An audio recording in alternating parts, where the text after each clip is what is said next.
So right now on this lovely day, we have Celia Gaze with us of the Wellbeing Farm. How you doing, Celia? I'm good, thank you, Gabby. Yeah, great to be on here. We're so happy to have you. So please just start by telling us a little bit about your journey of how you got to where you are today, including maybe just a couple of huge milestones that kind of catapulted to your current state. Yeah, sure. So basically, I was working in the NHS, sorry, the National Health Service here in the UK as a Okay. as a director, and this was about 10 years ago. To be honest, actually 10 years almost to this date, and I was in charge of a very complex program to Mm, save money. It was a turnaround director. I'm not sure if you have them there, but it's somebody who comes in to save money in the health service and to make cutbacks and changes and things like mm, this. And quite a difficult, challenging role. I'd just come back from maternity leave after having a baby, wow. and they called me on maternity leave to ask me if I'd go and do this role. And I was going, it was that way up between kind of, do you stay with your baby or do you go back be a Work. career? And when you're Hmm. career driven, it's hard, especially when you love work. So I must admit, I said I'd go and help out. So went there and started I suppose when you're driving to work and you're having chest pains while driving along, and Mm, when you're getting to work and you can't stop, your head's sort of constant fog, you are worried, you're crying all the time, you're in meetings and getting tearful, you just feel you can't cope. right. And this wasn't me. I'd done challenging projects. I'd been done much bigger projects that I'd been Mm, involved with. And so I'd never really experienced work related stress at all okay. before, up to this point. Hmm. And I was like, what on earth is happening to me? Why am I, what are all these symptoms? Why am I like this? I'm not normally crying. I'm usually quite an outgoing kind of bubbly personality. And and I decided to really have to have a look at what was going on with my life. And I went to the doctor, and he wanted to put me on kind of medication and what have you, but I said Mm, no, I want to go out and figure what is going on with it, with with me. myself. Hmm. And it was one of these things where so I went off, and instead of just going off and taking some time off, because the doctor said you have to take time off or else you're going to have a breakdown basically. Hmm. And instead of just being off and trying to recover, I decided to really understand what stress is, Mm, really get to the bottom of what causes stress, what are the fundamentals about stress, and then kind of how you get yourself out of it in a way. okay. And so what happened then is my partner had a rundown farm, um, which was really, really, I decided, well, having done loads of cut work, so I ended up with not only understanding stress, but wanting to really study it. So I ended up doing qualifications in stress management, qualifications in organizational stress management. I couldn't just be stressed. I had Right. to Had to go understand the and do whole thing. qualifications. Yeah, exactly. And ended up using the experience to go, well, could I create somewhere that if you're stressed, you have somewhere to go to Hmm. recover, to get yourself back?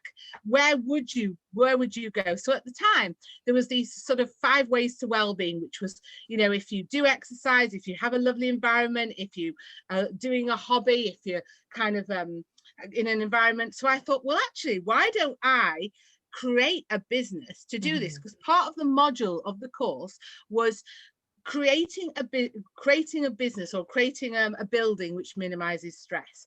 So I designed in my head this fictitious building and business all about stress management, all about de-stressing, and then decided that I loved this work so much that it was just a piece of coursework. And when I went to do this, the tutor was like, but this is just a module of a coursework. You've gone way above and beyond Right. this. And I said, well, I'd love to create this. And my partner had a rundown farm. And I sort of said to him, could I transform your farm into something? And he said, yeah, well, yeah, go on. It's not really doing much. And I decided to transform this into this business that I'd kind of created in Wow. my head, this Hmm. model of a thing. And it's about that sort of, I suppose it's about that kind of, you only get one life. And was I Right. going to go back to work to go and do the NHS job, which was safe and secure, and I could be Hmm. doing that and what have you, but was obviously causing me issues? Right. Or was I going to take a massive gamble and just do Go with something it. for me and create a business that would basically do something that I love. So I decided to go with the I'm going to go ahead and create this thing. And so Love it. but I had a massive problem to create it. Oh my goodness, there was, so you would think that if with a local economy here, if you think that somebody turned up to you and said, I've got a rundown farm, but I'm going to invest in it and I'm going to transform it into a business that will create employment and opportunities for visitors and tourism and help the local economy, you would think that they'd be sort of almost like bite your arm off and say, yeah, come on, Right. yeah, come and help us. No, the total opposite. Really? They were like total block me. They were like, you don't know what you're doing. It's not going to work out. This is just not going to happen. And so that was like the first battle, was to get planning permission. And it was a really like massive battle that took about 18 months to battle with this, trying to get this. And then when I finally get the planning permission, and then obviously having to get the funding, and I get rejected from 7 banks to do this model. And I'm like, but this is what is needed. And it was only because when in my previous job, where I was working in the health service, every time you did something, it was very complex business cases, because obviously it was public sector funding, so you had to do big complex business cases full of evidence. So my business plan for this business that I was creating was as equally as I'd written it, though it was some sort of massive kind of public sector scrutinized documents. And so I had somebody come along who took my 30-page business plan, simplified it to 3 pages, and it got accepted by the next bank who came along. So I think that's the key thing, to not keep your business plan quite simple. And I'm a great believer now in these 1-page business plans, because that is all you need. And then basically having had all of that and finally get to open, I'd never in my life overseen anything construction wise. And when I look back, I sometimes think, what on earth was it? I mean, I must have had like a midlife crisis. Honestly, the most building work that I'd ever seen was maybe a plumber or a decorator, or I think I did a bit of building in a house. Little things.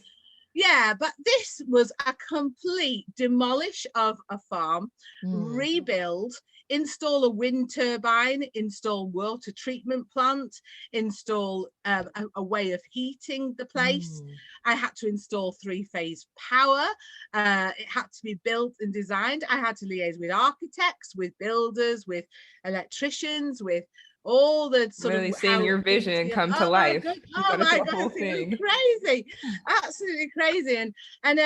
And it was originally designed for this, the purpose I originally set this up was to be this sort of wellbeing farm. So I finally get to the point where I've opened the doors and I'm there with the model, and it's all but the trouble was that while it was being overseen, while I was overseeing the building, I kept saying to the builder, can you just do this, can you just do this, like walking around, oh yeah, that'd be nice, could you just do this? And he never said to me, well, I could, but you've already spent this amount, so actually, and that, can you just do this, is that amount? And so he didn't give me like a running total, and I didn't know to ask for a running total. I thought all of this was kind of included in the quote. So when it came to the end and I kind of paid all the bills, he goes, oh, here's your extras. And it was like, I think at the time, like £42,000 of extras. And I was like, what do you mean extras? Right, lots of extras. Honestly. And then so I go and get these extras and obviously pay that. But the trouble is I had to pay them because the local builder was part of my family, knew him or something like this. And so basically I was forced to pay it. And with the money that I'd put aside for marketing the business in the first few months to get it off the ground. So as a result, I was sort of started on the back foot, if you like, to get it going. Now, one of the things is where it all comes apart, it comes together is on the farm, there were these buildings, which was, like stables. Okay. And I was like, what on earth am I going to do with these stables? And during the course of this research on stress management, I come across the concept of Llama trekking, where as a way of de-stressing, you literally take a llama for a walk. Okay. And at first you think, what on earth? I cannot think that a llama would be any form of de-stressing whatsoever. Because you're kind of worried, you know, is it going to... And you start off walking with this animal and you're like this going, is it going to spit at me? Or is it going to be like, you know... Right. But after a while, because the llama is the same height as you, you end up kind of walking along, and you sort of like this with this animal, and then as you relax, the llama relaxes, and you end up literally just walking along the countryside with your llama. You're totally at one with the animal, and you end up, and it is this amazing experience, believe it or not. And so I was incorporating, because I needed an animal which would live in a stable, not take a lot of work, and also be able to survive like winters and the weather in England, you know, rain and everything. So believe it or not, the llama's literally ticked every box. But I'm somebody who has never come across a llama in my life. Right. Apart from, and I'm going from never hardly seen a llama apart from say in a zoo or whatever, to literally running a farm with llamas, and all the farmers were like, are you mad, you know, what on earth, you know, my family came from a traditional, they came from a traditional sheep farmers, and the next thing I'm introducing this animal to them, where they thought I'd all gone mad. They thought I'd absolutely really lost the plot at this point, because I can imagine I'm giving up a really well-paid career to go and run a farm with llamas. It was, you know, when you put it that way, it does sound what a story. Yeah. And so basically it started off, and it started off, you know, well, but then you know, you end up with a, you know, we opened in March, and in you know, in the UK in the summer, you've got the summer months, fantastic, but then you hit the winter, right? And nobody wants to go to a farm in winter, you know, when it's cold and raining and what have you.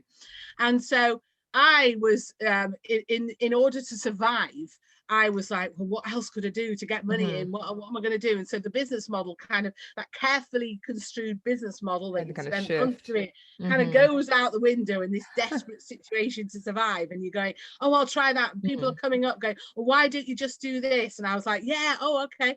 Why didn't you just do that? Oh, yeah, okay, I'll try that. And I end up in a complete mess. Right. With literally 14 things going from this farm, you know, everything from you know, the llama trekking, to business meetings, to a cookery school, to a cafe, to weddings, to parties, to everything, school visits, to we do it all.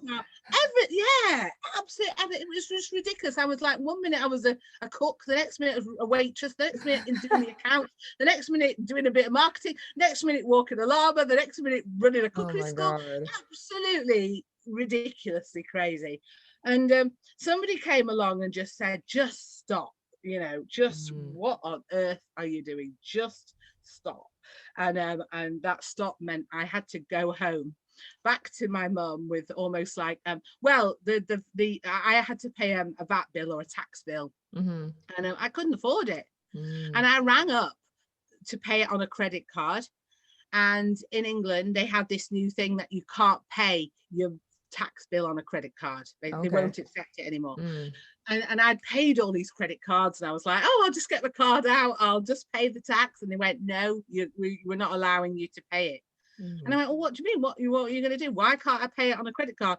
No, we're not going to allow you to pay it. I was going, well, how am I supposed to pay it? Right. And they said, well, you're going to have to pay it. And it was like absolutely awful. And that was December 15. And December 15, when you're a hospitality business with no bookings, you realize that something is going badly wrong in what you've done. And I went home to my mum, and it was really awful, because I had to write a letter as to exactly what had happened in the business, why I was in the mess I was in. I had to write in the letter this plan of how I was going to get out of it. And I was so upset and so stressed that I thought I couldn't even talk about it. I thought I had to write. The only way to communicate was a letter. And I wrote a letter to my partner, and I wrote a letter to my mum, because they were the people who maybe wouldn't judge me as much as you just feel like a complete failure. And And I remember writing the letter, and I said, this is how I'm going to get out of it. My mum's best of it. And I felt awful because she was age 70 and she had to pay this tax bill for me because it was that or nothing. And I vowed to change, and I thought, I'm never going to get my mum involved in something like that again, and things have to change. So it was while I went home to my mum at the Christmas time, just for a few days off, and she was clearing out her wardrobes, and she came across this bag of bow ties, and the bow ties were from where my dad had left, like, the family home. And she was like, of all the things he's left, what am I supposed to do with this bag? And I said, I'll just give them to me and I'll just stick it on a llama. And that was the extent of the thought behind this thing. And I think it's my personality. I've always kind of just not really thought about, just do it, you know. Yeah. And I go home back to the farm after Christmas, and I just said to the guy who looks after the animals, just stick this bow tie on a llama, and when you come back, will you just tell me, and then I'll go and take a picture. It was just as simple as that. And he goes, I've struggled, but I've managed to get the bow tie on the llama and come and have a look. And I was there with my phone, and I just took a picture, put it on social media, and it just went crazy. Everybody wanted to know about the bow tie wearing llamas. Everybody That's great. was like, oh my goodness. And the inquiries start flooding in, and everyone wanted to get married with these llamas. And we literally went from no weddings to that year, or just before, then 15, then 43, then 68, and now we're on well over 100 weddings. And it just grew and grew and grew. And it just shows that the simplest thing that you could just ever think about, and sometimes you can go into a business and just make it far too complicated than it actually really needs to be. Right. And, you know, and as much theory and as much of everything you put across it, you know, sometimes it's the simplest things that just help you grow your business. Right. Especially as business people, we typically want to come with, you know, the rigid kind of mindset, and you did it in a fun way. It was a fun thing that changed it all. Experimental, I would call it, kind of. And I would not envisage, you know, I would not tell everybody nobody Go to put do bow it the ties way on I did. llamas. There was a lot. There was a lot of expense and what have you that I did, and then since that I've kind of been able to build up a team and a very sustainable kind of venue, and very different kind of offering for weddings and parties. And then this year during lockdown, I went back to the stress side. I went back to the well-being and revisited all of that, because now the building, the business, you know, okay, we're a hospitality business in lockdown, in a coronavirus, so it's not a great position to be in. Right. But the bookings I have are like up to 2023, so the business is all secured. We've had to do a lot of work in helping the couples, you know, rearrange dates and things like that, but I've hardly had any cancellations, fingers crossed. So basically, we've gone back also and revisited the wellbeing side and restarted almost. So I've gone like a full circle, and I'm very passionate about wellbeing. I'm very passionate about kind of you know, everything that it takes to do a business, because it's not just knowing about business, it's also a huge part of it all is around your sanity, your health, your emotional, and how you cope with, especially at times like this. It's so hard. And so so that's like the story of it all, and how it's all kind of come across. And then I was able to write up the story. It was like put in a book. It was published into a book early this year, and it's called Why Put a Bow Tie on a Llama. How a crazy idea can transform your life and business. And it got to the position now that I was able, in 2019, I took a month off to go to Bali on a yoga retreat, and the business just ran without me. And it's just you know, it's just flourished it's off a bow tie. all on the back of a bow tie. Yes. So I'm a real appreciator of bow ties. Yeah, so I think it is that sort of, it's that thing that you only get one life, and you could just go. I could have gone on the medication. I could have just continued with what I was going to do. I could have just carried on. But I thought, actually, if I don't use it, it's about using an awful time in your life to use that as a chance to do something else with your life. You know, use it as an opportunity. If something's really awful, don't put up with it. change your circumstances. And I didn't know anything about running a wedding venue. I knew nothing about running weddings or The buildings or adjustments. anything. Yeah, and sometimes you just have to do it, and it'll either work out or it won't. But you'll have you'll have lots of fun, but also lots of heartache. But at least you do something for yourself, and at least you're kind of following your own passions. Wonderful. That. What a journey you've had. Yeah, no. What an incredible journey. And so for any one of our listeners who are interested in hearing more about your business or just want to connect with you, where should they go for more information? They can go to www.celiagaze.com. Wonderful. Celia Gaze, thank you so much for your time and just going through that. That's And all right. and so happy the llamas with bow ties could catapult your business. No worries at all. Yeah, that's okay. Wonderful. Thank you. Thank you so much. Yeah. Bye. Bye.